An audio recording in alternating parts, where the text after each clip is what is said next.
Hello and welcome to the Fangirl Nation podcast. I am Amber Lee. And I am Leah Bryers. And Amber, what are we talking about this week? There's a lot of book to screen news that we're going to Always. update you on. It's non-stop.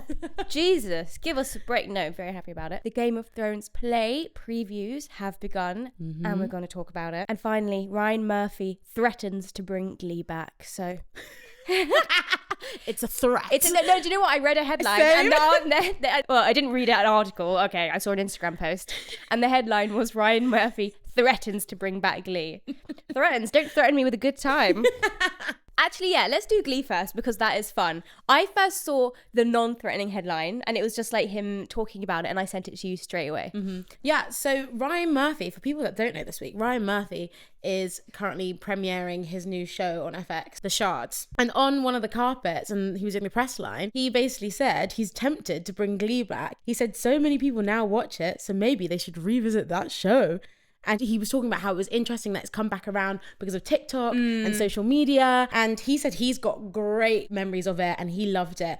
And maybe a new incarnation of the show may come back in some capacity. Right, how do you feel about that? What does the new incarnation mean? Is it a revival, a remake, or a reboot? Well, it can't be a revival, can it? What, they're just going to be like, half of them are not alive anymore. And what, we're just going to follow them in their adult careers? No, it needs to be in high Would school. they be teachers, though? Would they be the Glee Leah club? Michelle has to come back. She's got to be the Matthew Morrison, surely. But Matthew Morrison also has to come back. He's been waiting for this more than anyone. Can you imagine how excited he was when he read that? The reason I think it could be a revival is because the cast is still very active in the Glee universe, like Matthew. Agreed. No, a revival, but they are all involved in the universe somehow, but we still get new kids in the Glee club.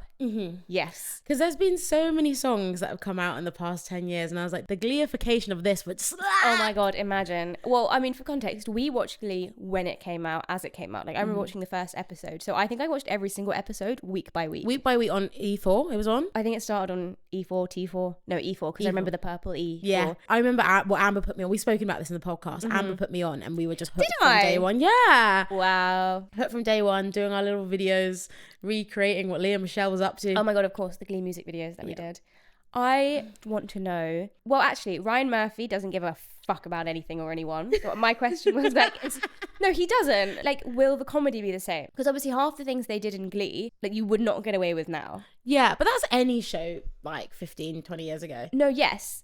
But, like, I think that if they brought it back, I think Ryan Murphy, he wouldn't modernize it. Like, as in, I think that he would still keep that sense of humor. Like, I don't think he would let the world tell him no. Yeah, fair. Because that's what makes Glee so funny. Like, Glee is a satire. Oh, 100%. Yeah. But I do think it has its place in the modern world. I think it could do well. And I think that he might just catch it right at the time when people are getting sick of, like, wokeified TV and media and things being too, like, you know, inoffensive. And, like, I see all those compilations on TikTok of people being like, you can't make this show up. AI can write this. No, literally, this was before AI, by the way. Like, Sue Sylvester pushing people down the stairs. It's when she went in for the second push. But I think what works so well about Glee, or I think it can't be cancelled, is it's just tongue in cheek, Danielle. Do you know what I mean? It's just shits and gigs. And I think we need a bit of that. I agree. It's a bit dark at the moment. I actually think it's perfect timing. Every Zara Larsson song, which is so loud. Oh my God, there are on Glee. so many. Brad Falchuk come back. Gwyneth Paltrow's husband. That's how she met him. Is it? Yeah, because you know she did a little cameo. Yeah. Oh. I feel they would have to get like the big players back. Actually, I don't know, because obviously they did the spin-offs with like the reality TV show, and then the whole new cast basically came in. You know, I know Leah Michelle was kind of like in it throughout, and a few of them were in it throughout. But it did quite well when they got loads of new cast in. So people just kind of love the format, hey? Yeah. Well, I've seen a lot of people being like, no, don't bring it back. What do you guys think? Should they bring back Glee? And how should they bring it back? What episodes do you want to see? Ooh, no, I think they have to bring it back because I'm so curious. Yeah. It's one of those things, how are you going to ruin the original? Like, Also, because Glee originally, like the last season, what was like 20 episodes? bring that back. I need that back. Don't Don't come to me with an 8-episoder. 10 episode limited series. Ryan Murphy, Yeah. I believe in you. I want it back, please. Okay, moving on from Ryan Murphy and Glee. Yeah. What is going on book to screen, as always? Prime Video, as always. On the pulse, all the time. Pulse. They can't stop. They've just announced they've greenlit a new series. It's an adaptation of the Rose Hill series. Actually, maybe that's just the first book, but by Elise Silver. You've probably seen the covers. I haven't personally read the books.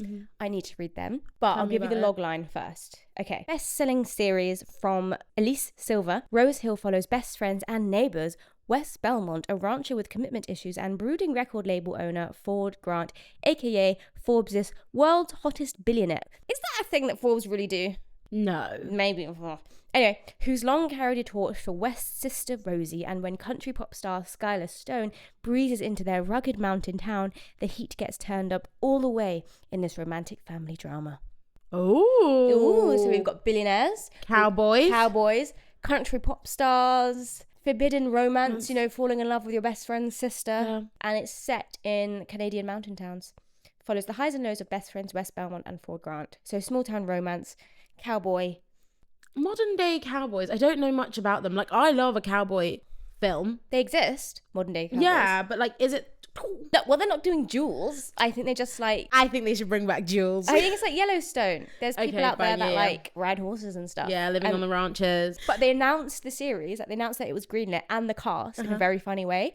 So, you know how like people are getting like TikTok editors in? I feel like it's like they got a TikTok editor in. Okay. It was like, welcome to Rose Hill, and it was just like a vibes-based edit. It was almost like a Pinterest board of what the show is going to look like, with just like literally like pictures must have been from like Pinterest of just like mountains and cowboys, and then within that had the cast, pictures, announcements. I actually quite liked it, so it was like, this is the vibes of the show. A little feeler without giving like a teaser or a trailer. But it was, instead of just announcing the cast, it's like announcing the cast, but in that world. Ooh, so it's just okay. that's the vibes you're picking up. Who is the cast? Okay, so we've got someone called Jake Weary playing the rancher West, and then we've got someone, right, called Sean O'Pry playing the record label owner, so the world's hottest billionaire, Ford. Then he's the guy from the Blank Space music video. Oh, Do you okay. remember him? The tall, like the broody, dark-haired, which people are very excited about. And then we've got someone called Hannah Galway playing West's sister and Ford's love interest. And then we have Sadie Dickerson playing Skylar Stone, who's mostly done like Broadway stuff. What's the age? It skews older. Okay. They're not in college. They're like, I mean, they're all adults. Yeah, they're all like 30, I'd say. Yeah, maybe late 20s, 30s. Okay, cool. Yeah, which is nice. I'm excited for another adult skewing Family drama. Family drama. What the hell does that mean? That really threw me off because it's right. This sentence, the heat gets turned up all the way in this romantic family drama. That sounded like a little caveat, like it's gonna be saucy, but PG-13. No. Is it just that they're brother and sister? I think it just must mean they're centered around family. Listen, we know Prime Video sometimes confuse their labeling. Like YA, they just use that as a catch-all. Everyone just family drama.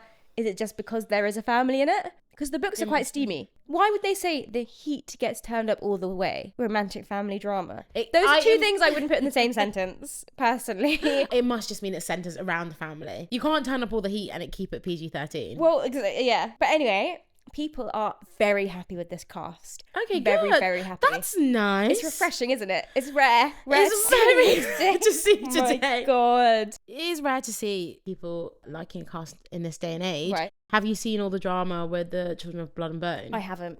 I've just seen that the trailer came out, which I watched, but that's all that I've... Right, so you know anything about it? No. Okay, so the Children of Blood and Bone, it is the first book of a trilogy. Okay. Have I read it?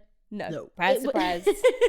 It's all over socials. It was a really, really big book. It's Tommy Adeyemi's debut YA fantasy novel. Oh, it's YA. Yes, it is YA. Is it real YA?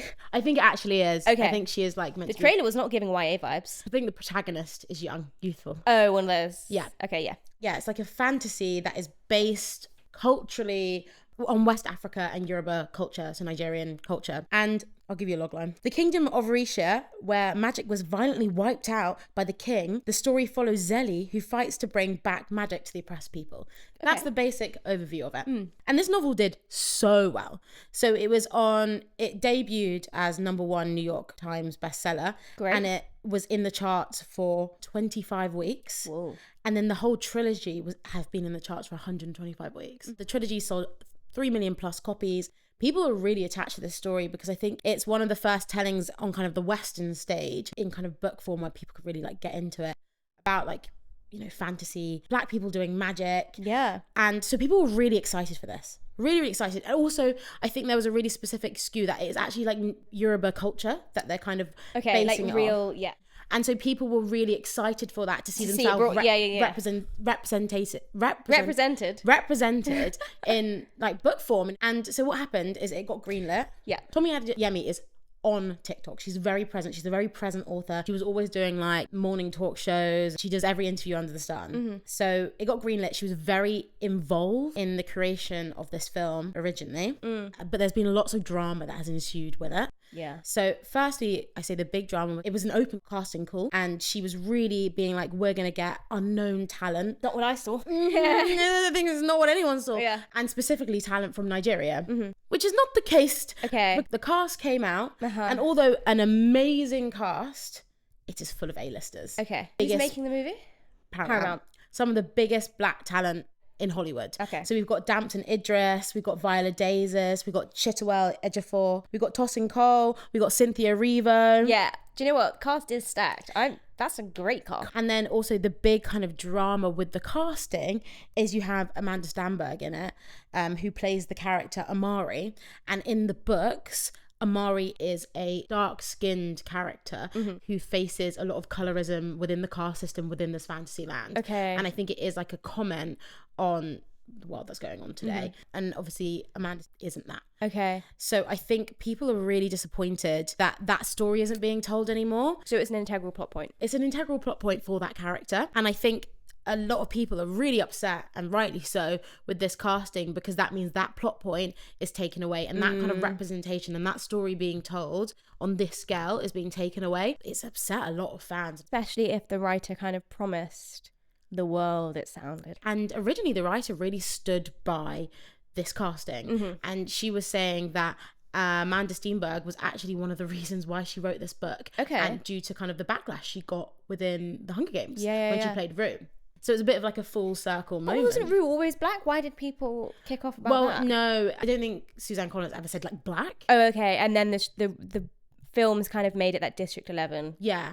And I think people are like, well, I've imagined her as a blonde-haired girl. Right. I think it's really sad on Amanda Stenberg that this kind of like conversation about her colour has kind of followed her career. And it does like sadden me. But then I'm also really saddened on the side of the people who want their story to be told or their representation to be there. So I think it's not her fault. It's definitely not her fault. And she shouldn't be getting that criticism. No. However, you can also understand the frustration of the fans. Not even just the fans. I think it's like colorism, even within like black and brown communities, is such a real thing that I don't think people actually even realise. Us being of black and brown communities and being lighter skinned, we obviously benefit from privilege within that. And it's something that isn't spoken about a lot and definitely isn't really represented that much in television, definitely in the Western world anyway. And I think it is important that that story is told. Yeah, so it would have been really interesting. Because in the books, Damson Idris is her brother. Okay. And the whole thing is that he's treated better because he's lighter skinned. But obviously, that's not the case. Yeah. Okay. So I think they must have just taken out that whole plot point. Were they struggling to cast? There is enough great dark-skinned actors out there. Wonder what the decision was then. Is she the lead? No. Okay. She's one of the leads. One of the main ensemble. Okay. I think this is one of the first times like a story like this has been told on like the big screen. Like with primarily black cast. It's a fully black cast. Fully black cast, okay, yeah. It's a hard thing that production need to make by having like nobodies there, or getting A-listers. People are going to put bums on seats. I think that with casting, I think for a movie they do need big stars, unfortunately. I think for fantasy it's really hard to put big star in it, because I think you go back to Harry Potter, they weren't big stars. Obviously we had a few trickles in like the teacher cohort, but they weren't big stars. Well, you can't have a child big star, can you? As in, I think it's hard with the fantasy because you want kind of no one to play it, so you can like imagine these people being, because I'm hoping I don't watch it and go, oh, it's Damson Idris. No, you won't. Like, he's not, I don't think he's famous enough. Like, he's not like, Or Viola Davis. Yeah, fine. But watching The Odyssey, stacked cast, that was perfect. Yeah. I think it's the same thing. I think probably Paramount, I imagine in their eyes, they're taking some kind of risk on this movie. Yeah. And so they need to try and get bums in seats. seats. So I do get it. It was just a shame that they did do this whole like big open casting call being like, we want all this, when that's not actually the route they went down. That is a shame. Because obviously we've seen how in a lot of book to screen adaptations they're casting unknowns and it's working, but I think on a series it's like safer. Yeah, you're so right, there's more wiggle room. Yeah. But it is a trilogy. So also trying to get all this cast back. I mean, as someone who hasn't read the books, hadn't really been in this loop, that cast makes me excited to go and watch the movie. Exactly. And it's just so amazing to see kind of like this production. The drama still continues with this production, unfortunately, though, despite the cast. So Tommy Adeyemi, she, again, like I said, was so like vocal and on the socials about this, how she's involved. She co-wrote the screenplay with Gina King, who directed and wrote Woman King. And she was doing all these vlogs about like getting ready for it. She did vlogs on like her first few days on set, etc, etc, etc. And then she went quiet. She went completely quiet. And then I saw it like a month ago, maybe 2 months ago, she did a TikTok being like, I don't want my name to be associated with any interviews or any press to do with that film. Right? I just got a shiver. I don't know why. Yeah. And it was like really, really Surely intense. that's in the contract though that she has to do. Well, she is severed ties. Fucking hell. She's absolutely severed ties. She says she's completely distancing herself from the movie. And she didn't say why. And then this week, once the trailer dropped, she did a 5-minute TikTok. And it was a really sad watch because clearly this is a woman like in quite, like she's really upset about this. But she said basically nothing. She still didn't say why. But For 5 minutes she said nothing. But it was a hard watch. It was a hard watch. She basically said she left the set sobbing and she's had panic attack. And working on this film was the worst thing that I have ever had to live through. Ever had to live through? Fucking hell. Was her last statement on it. So, and I think everyone was really behind her, but then she's kind of like not really said why. Wait, sorry, who was this again? The author. Oh, fucking hell. Everyone was behind her, but she's not really said why. So people were like, well, you have to tell us why. Because originally you supported every single production decision they'd made. So what changed your mind? That's that drama. Oh my and no one gosh. really knows why. She wants to be completely, she's... You've got to say something. You have to give people a reason why. Yeah. Because otherwise if you've no one been knows what's so, going like, on. I'm going to take you along this whole journey, and especially because it means so much to people. And like she means a lot to people as well. So the video is a tough watch. I can't lie. Okay, like, I'm going to have to watch it after this. I mean, the trailer came out last week, right? So, yeah. And so I think she dropped the video like the day after. Oh my god. And then also finally you've watched the trailer and I think people are a bit disappointed with it. I think it looks good. I haven't read the book. I've never read the books. I think it's amazing that we're seeing these kind of like black stories being told, but we're heading into a direction which I think happened with kind of like Asian films about things just being oriental. And I think there is this being like, this is just like Wakandified. Okay. I think there's too many parallels with Wakanda. I think people are really upset with the accents. They have this Wakandification of their accents. And not Nigerian. Which is interesting because Cynthia Erivo, Dance and Idris, they speak Yoruba. So it's interesting that they've done these. I'm not versed in a West African accent. Right, so do you think the studio is like, people love Wakanda, Black Panther, let's like give this some level of familiarity? Are we getting to dangerous grounds that this is the idea of what Africa is to Hollywood?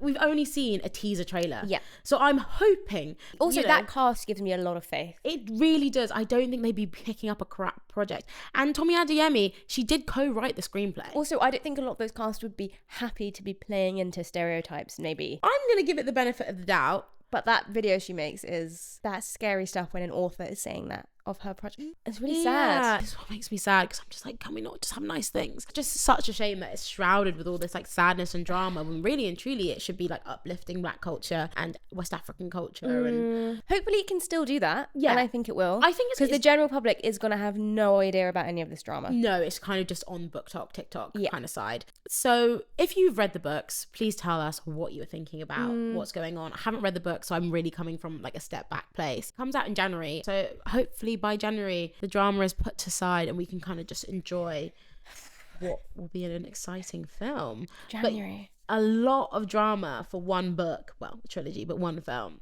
That's crazy. Yeah, so I thought I had to let you know. Thank you. What else is going on in book to screen? Well, speaking of authors who are potentially upset, right? Emily Henry, right? Now there's speculation. So, you know, we spoke about the Patrick Schwarzenegger casting in Beach Read. A lot of people aren't very happy with it. They've wrapped up filming. And now Emily Henry has written the screenplay of Big Beautiful Life herself and is apparently considering adapting it independently. And she's been pretty silent about Beach Read since it's now done filming. And she said in an interview about her adaptations in general, because she also had People With Me on Vacation, do you remember on Netflix? Yeah. I understand now that it really ultimately won't be my vision, and that's okay. It's breaking my heart, guys. I know, and she has been pretty silent about, because she was initially excited, and now people are speculating like, oh my god, maybe she's just not happy with how these adaptations is going. Did she give the rights way too early? Did she give away the wrong rights? You know, we're talking about people like the difference between Jenny Han, who's super involved, does the screenplay, is the showrunner, but because she's got a bunch of other adaptations coming out. So obviously we have People Meet on Vacation. Beach Read is 20th Century, so that's going to be in movie cinemas. It's going to theatres. Book Lovers, Happy Place, and Funny Story have all been picked up. Maybe she had a bad deal where she didn't have enough control. Damn. People We Meet on Vacation was good. I really enjoyed that film. It was a great movie. It wasn't... Should have been a series, but... Definitely. I didn't think it lived up to the book's full potential. Fine. And maybe that's... I don't know what's going on Beach Read, but again, clearly some authors are not...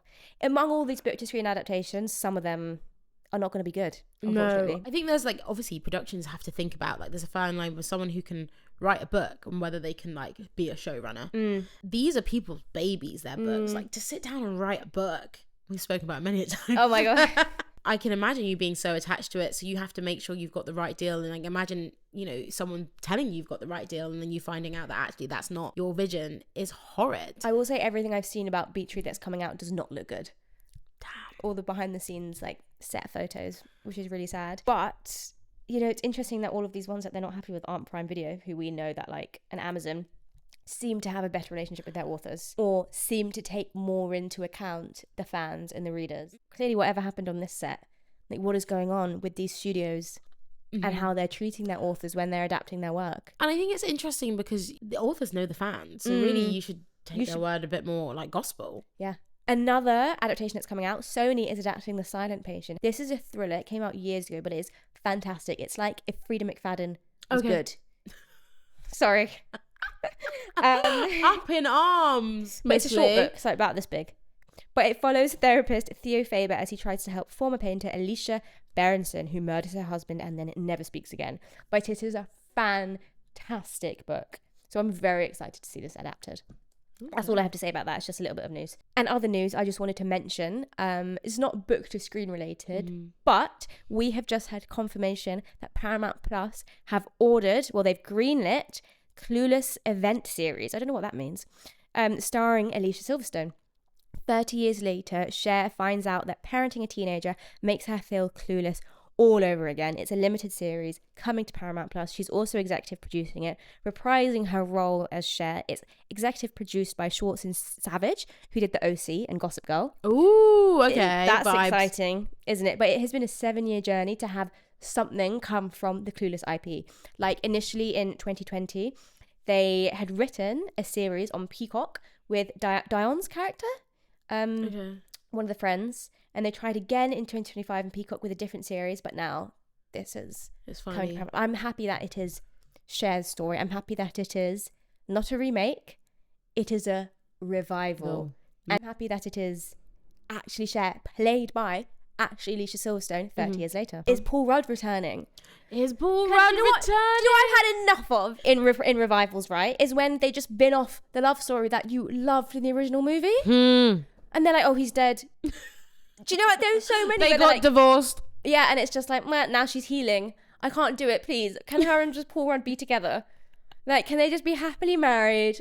I don't want it to be like, oh, when he died, shared, and now here's another exciting love interest. I want a bit of like a marriage that lasts all the way. Yeah, it happened in Practical Magic. It happened in Sex and the City.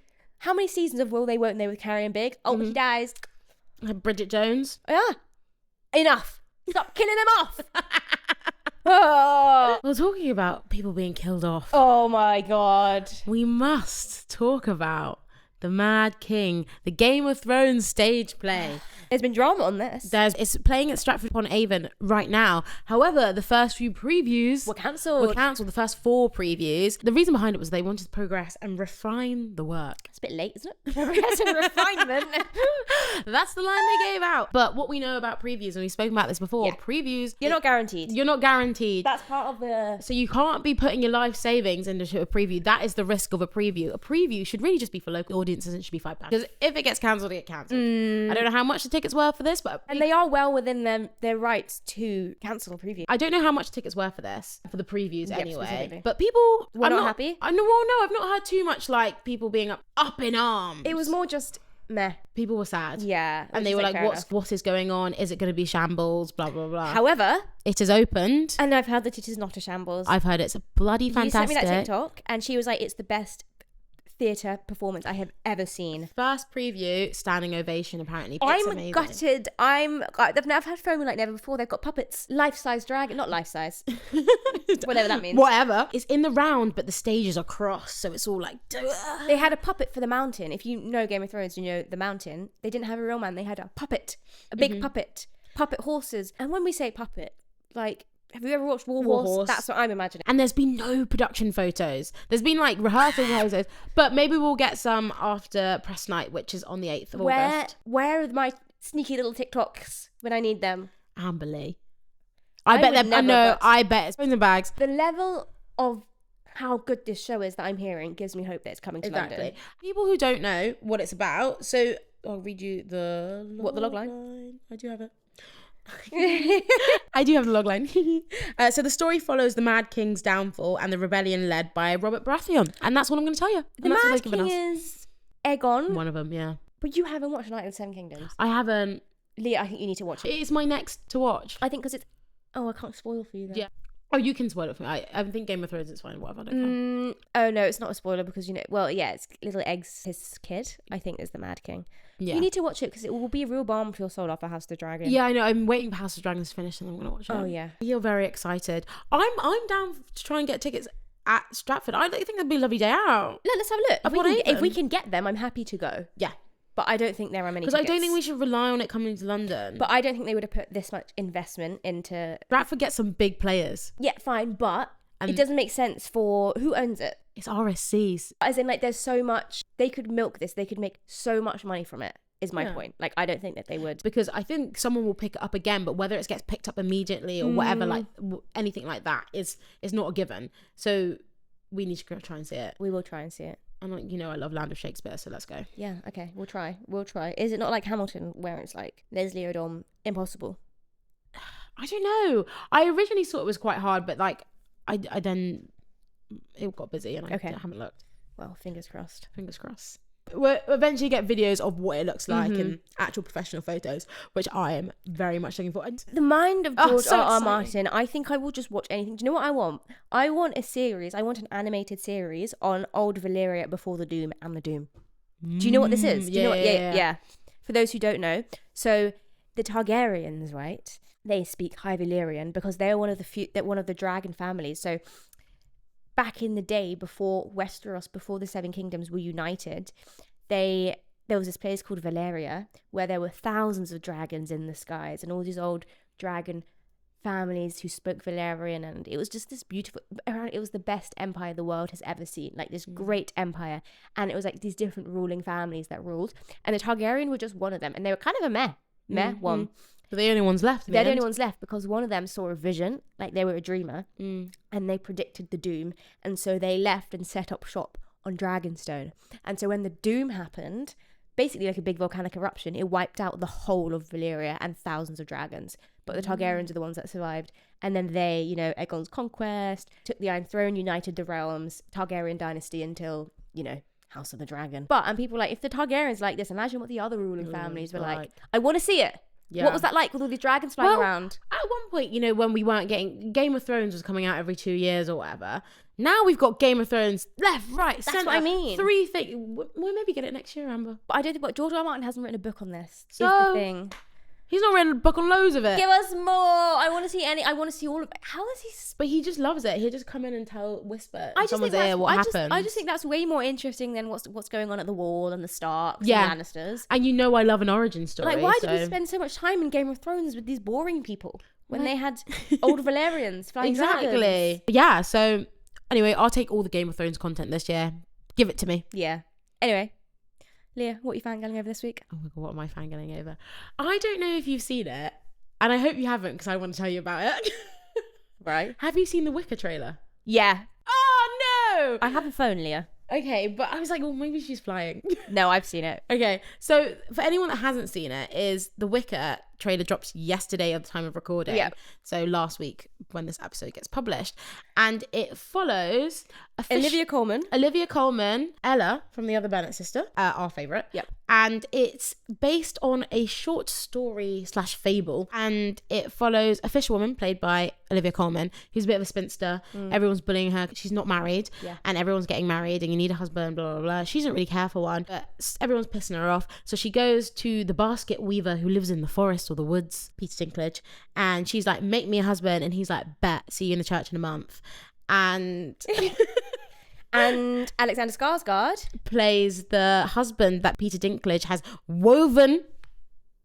Oh, you fucking crazy girl.